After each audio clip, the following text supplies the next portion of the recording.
నమస్తే, welcome to same today. నేను దీప్తి మధుసూదన్ రెడ్డి. తెలంగాణ రాష్ట్రంలో ఓ పక్క హైడ్రా, ఇంకో పక్క మూసి, ఇంకో పక్క అరెస్టులు, గొడవలు, అయ్యో ఒక్కటేమిటి బోలెడన్ని జరుగుతున్నాయి. మరి రాష్ట్రంలో రాజకీయాలు ఇంతగా శీతాకాలపు చలిని కూడా మరిపించేంత వేడి పుట్టిస్తున్నా కానీ తెలంగాణ మాజీ ముఖ్యమంత్రి కల్వకుంట్ల చంద్రశేఖరరావు మాత్రం మౌనమే పాటిస్తున్నారు. అప్పుడప్పుడు పార్టీ నాయకులు కార్యకర్తలతో అంతర్గతంగా మాట్లాడుతున్నారు అనే మాట వినిపిస్తుందే తప్ప అది బహిరంగంగా జరగట్లేదు కాబట్టి నిజమో కాదో కూడా మనకి తెలియదు. దానికి సంబంధించి ఒక సారాంశం మాత్రం బయటకు వస్తుంది. ఇక ఇటీవలే పాలకుర్తి నియోజకవర్గంలో వారితో మాట్లాడి పంపింది కూడా అటువంటి సందేశమే అనేది మనకు అనిపించింది. చాన్నాళ్ళుగా మరి ఆయన ఎందుకు మౌనం పాటిస్తున్నారు? ఆయన మౌనం వెనుక ఏముంది? అది వ్యూహాత్మక ఎత్తుగడనా, రాజకీయ వైరాగ్యమా? జనం మెదళ్లను ఈ ప్రశ్న తొలుస్తుంది. ఇదిగో ఇప్పుడొస్తారు, అదిగో అప్పుడొస్తారు, అసెంబ్లీకి క్రమం తప్పకుండా వస్తూ సర్కారుని ఎండగడతారు, దీపావళి కాగానే జనంలోకి వచ్చి జిల్లాలో పర్యటనలు చేస్తారు. ఇలా రకరకాల వార్తా కథనాలు సామాజిక మాధ్యమాల్లో మాత్రమే వస్తున్నాయి. ఆయన మాత్రం బయటికి రావట్లేదు. అసెంబ్లీలో ఒక పూట కనిపించారంతే. అసెంబ్లీ, లోక్సభ రెండు వరుస ఎన్నికల్లో బీఆర్ఎస్ ఓటమి తర్వాత పూర్తిగా ఇంటికి, ఫామ్ హౌస్కి మాత్రమే కేసీఆర్ పరిమితమైపోయారు. బయట ఏ కార్యక్రమాల్లో కూడా ఆయన పాల్గొనటం లేదు. అసెంబ్లీ ఎన్నికల ఫలితాల రోజు తగిలిన కాలిగాయం వల్ల ఆసుపత్రిలో, ఇంట్లో కొంతకాలం వైద్య చికిత్స తీసుకున్నారు. లోక్సభ ఎన్నికలకు ముందు కొన్నాళ్ళు బస్సు యాత్ర కూడా చేశారు. ఇక లోక్సభ ఎన్నికల్లో కనీసం ఒక్క స్థానమైనా దక్కని పార్టీగా బీఆర్ఎస్ పేరు తెచ్చుకుంది. పరాజయం పొందిన తర్వాత ఆయనైతే ఎక్కడా బయట కనిపించింది లేదు, బయటికి ఎక్కడికి రావట్లేదు కూడా. అధికారికంగా రాజకీయ ప్రకటనలు చేయట్లేదు. రాష్ట్రంలో అటు కేంద్రంలో పాలక పక్షాలైన కాంగ్రెస్, బీజేపీ నాయకులు నేరుగా ఆయనపై విమర్శలు చేసినా కూడా నిర్దిష్ట ఆరోపణాస్త్రాలు సంధించిన కేసీఆర్ మాత్రం బదులే ఇవ్వటం లేదు. తెలంగాణ ముఖ్యమంత్రి రేవంత్ రెడ్డి ఒక్కడుగు ముందుకు వేసి మరి మీకు విశ్రాంతి కోసమే ప్రజలు అలా తీర్పునిచ్చారు, విశ్రాంతి తీసుకుంటూనే ఉండండి, మీ ఇంట్లో 4 ఉద్యోగాలు పోవటం తప్ప రాష్ట్రంలో ఎవరికి ఏ నష్టం లేదంటూ రెచ్చగొట్టినా ఆయన మాత్రం స్పందించటం లేదు. దీని వెనుక ఏదో బలమైన కారణమే ఉండి ఉంటుందనే ఊహాగానాలు రాజకీయ వర్గాల్లోనే కాక సామాన్య జనంలోనూ కూడా ఉంది. పుష్కర కాలానికి పైగా ఉద్యమం నడిపి తెలంగాణ సిద్ధించాక 10 ఏళ్లు అధికారం చెలాయించి నిత్యం క్రియాశీలకంగా ఉన్న నాయకుడు ఒక్కసారిగా తెరపై నుంచి తప్పుకోవటాన్ని, 6 మాసాలు కనబడక వినబడకపోవటాన్ని ప్రజలు ఒకంత వింతగానే చూస్తున్నారు. గెలిచి తీరుతామని నమ్మిన చోట జనం ఇంత దారుణంగా ఓడించటమేమిటని అన్న బాధ ఆయన కొంతకాలం వేధించే ఉంటుంది కావచ్చు. మేము చెప్పిన నిజాలు నమ్మలేదు, కాంగ్రెస్ అబద్ధాలని ప్రజలు నమ్మటం వల్లే మా అధికారం పోయింది. సరే, అసెంబ్లీ పోతే పోయింది, లోక్సభ ఎన్నికల్లోనైనా 10-12 సీట్లు వస్తే గట్టిగా స్వరం వినిపించటానికి, తెలంగాణ అస్తిత్వం నిలబెట్టడానికి ఉంటుందని తానే స్వయంగా కోరినా కూడా ఒక్క చోటైనా బీఆర్ఎస్ని గెలిపించకపోవటాన్ని ఎలా అర్థం చేసుకోవాలి? ఇప్పుడు ఇదే ప్రశ్న ఆయన్ని వెంటాడుతుంది. దాని మూలంగానే ఈ జనం ఇంతే, వారికి నేను ఇంత చేసినా చివరికి ఇవా ఫలితాలు, ఇదా పరిణామం అనే రాజకీయ వైరాగ్యమేమో, అందుకే ఆయన బయటకి రావట్లేదేమో, నోరు విప్పట్లేదేమో అనే సందేహానికి ఆస్కారం ఉంది. కానీ తెరచి చూస్తే అలా అనిపించట్లేదు.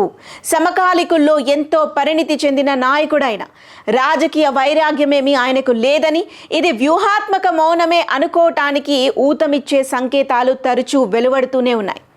ఒక్కోసారి ఒంటరిగా, చిన్న బృందాలుగా, సమూహాలుగా పార్టీ నాయకులు, కార్యకర్తలు అప్పుడప్పుడు కేసీఆర్ని కలుస్తూనే ఉన్నారు. ఇదంతా అంతర్గతంగా జరుగుతుంది. వారిని ఉద్దేశించిన ఆయన జరిపే ప్రసంగాలు కానీ, సంభాషణలు కానీ, ఆయన విశ్లేషణ అదే స్పష్టమవుతుంది. పార్టీ వర్కింగ్ ప్రెసిడెంట్ తారక రామారావు, సీనియర్ మాజీ మంత్రి తన మేనల్లుడు టి హరీష్ రావులకి తరచూ సూచనలు, సలహాలు ఇస్తుండటం, దిశానిర్దేశం చేస్తుండటాన్ని బట్టి ఆయన ఒక నిర్దిష్ట వ్యూహాత్మకంగా ముందుకు వెళుతున్నట్టుగా తెలుస్తోంది. పార్టీ మారిన ఎమ్మెల్యేలను ఫిక్స్ చేసి ఎండగట్టడానికి అవిశ్వాస తీర్మానం మంచి అస్త్రం అనే ప్రతిపాదన ఒకటి పార్టీలో వచ్చింది. దాన్ని తిరస్కరించి అది తొందరపాటవుతుంది తప్ప ఫలితం ఇవ్వదని ఆ ఆలోచనని కేసీఆర్ విరమింపచేశాడు అనే సమాచారం కూడా ఉంది. అదే సమయంలో న్యాయపరంగా పటిష్ట పోరాటం చేయాలన్న ఆయన సంకల్పమే కేసును తాజా స్థితి వరకు తెచ్చింది. ఉప ఎన్నికల పరిస్థితి తేవాలని ఆయన పట్టుదలగా ఉన్నారు. కాంగ్రెస్ ప్రభుత్వాన్ని ప్రజలే తిరస్కరిస్తారు, అంతవరకు ధైర్యం కోల్పోకుండా ఓపిగ్గా ఉండాలని పార్టీ శ్రేణులకు బోధిస్తున్నారు ఆయన. అందులో భాగంగానే ఆయన మౌనం వహిస్తున్నట్టుంది. కేసీఆర్ తనయ ఎమ్మెల్సీ కవితకు ఢిల్లీ లిక్కర్ కేసులో సుప్రీంకోర్టు బెయిల్ ఇచ్చే వరకు కూడా ఈ అంశం ఆయన్ని మానసికంగా కృంగతీయటం మనందరికీ తెలిసిందే. బెయిల్పై విడుదల తర్వాత ఆయనలాగే ఆమె కూడా దాదాపు మౌనాన్ని ఆశ్రయించారు. తాను బయటికి రాకపోయినా, మౌనం వీడి మాట్లాడకపోయినా పార్టీ సీనియర్ నాయకులని, శ్రేణుల్ని ప్రభుత్వంపైకి కేసీఆర్ బాగానే ఉసిగొల్పుతున్నారు. కాంగ్రెస్ ప్రభుత్వం చేసే తప్పిదాల్ని ఎప్పటికప్పుడు ఎత్తి చూపాలనే విషయంలో ఆయనకు భిన్నాభిప్రాయం లేదు. తాను మాత్రం నోరు విప్పి మాట్లాడటం లేదంతే. బహిరంగ ప్రకటనలేవీ చేయట్లేదంతే. తాను నోరు విప్పితే సీఎంతో సహా మంత్రిమండలి మొత్తం ఒంటి కాలిపై లేచి గాయి చేసి గత్తర లేపుతారని, అంతకన్నా మౌనమే మంచిదని ఆయన ఓ నిశ్చిత అభిప్రాయానికి వచ్చినట్టుగా తెలుస్తోంది. కొన్ని కీలక విషయాల్లో మాట్లాడినా 10 ఏళ్ల తమ హయాంలో అవే అంశాల్లో జరిగిన తప్పిదాలు, లోపాలు ఎత్తిచూపి ఎండగట్టి నిందించే అస్త్రాలను కాంగ్రెస్ చేతికిచ్చినట్టు అవుతుందనే భయం కూడా లోపల ఉండవచ్చు. రుణమాఫీతో సహా రైతు సమస్యల నుంచి సర్పంచులకి బిల్లులు చెల్లించని దీన స్థితి వరకు ఏది ఎత్తుకున్నా ఎదురు నిందలు తప్పట్లేదు. ఈ స్థితిలో కొంతకాలం నిరీక్షణే మంచిదని ఆయన వ్యూహం అన్నట్టుగా తెలుస్తోంది. 2023 అసెంబ్లీ ఎన్నికల ప్రచారంలో మాట్లాడుతూ కాంగ్రెస్ వాళ్ళ మాటలు నమ్మి ఓట్లేయక మీరు మమ్మల్ని ఓడిస్తారనుకోండి, మాకు పోయేదేమీ లేదు, మేము పోయి రెస్ట్ తీసుకుంటాం, గప్పుడిగా మీకే కష్టాలు అని కేసీఆర్ స్వయంగా చెప్పారు. ఫలితాల తర్వాత కూడా హామీలను కాంగ్రెస్ ప్రభుత్వం నెరవేర్చదని, ప్రజల్ని ఇబ్బందుల పాలు చేస్తుందని మాట్లాడిన సందర్భాలు ఉన్నాయి. రోజులు గడిచే కొద్దీ ప్రజలకు కాంగ్రెస్ ప్రభుత్వంపై కోపం, అసహనం, చీత్కారం పెరుగుతాయని ఆయనకి తెలుసు.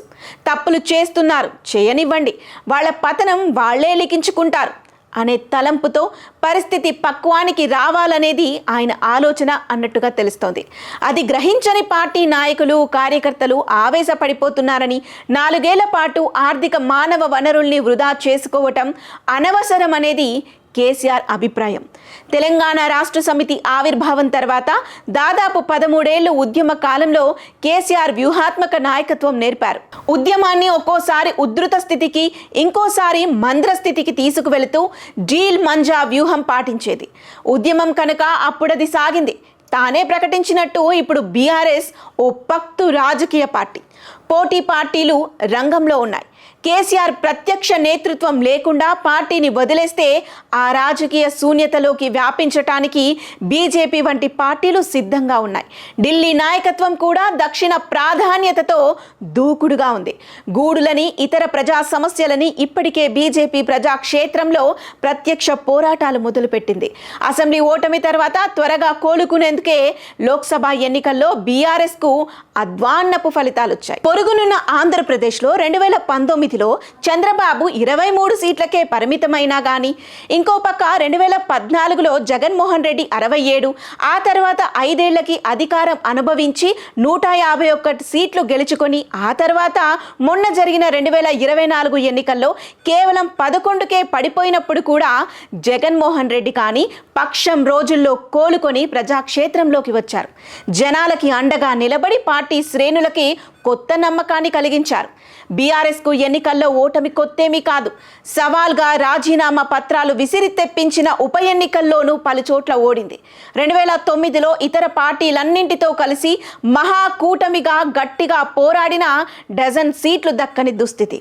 ఉద్యమ కాలంలో మద్దతిచ్చినట్టు సబ్బండ వర్గాలు ఇప్పుడు పార్టీ వెంట నడవటం లేదు. ఎప్పట్లాగే రెడ్డి సామాజిక వర్గాన్ని కాంగ్రెస్ మచ్చిక చేసుకుంటే బీజేపీ బీసీ రాగం వినిపిస్తోంది.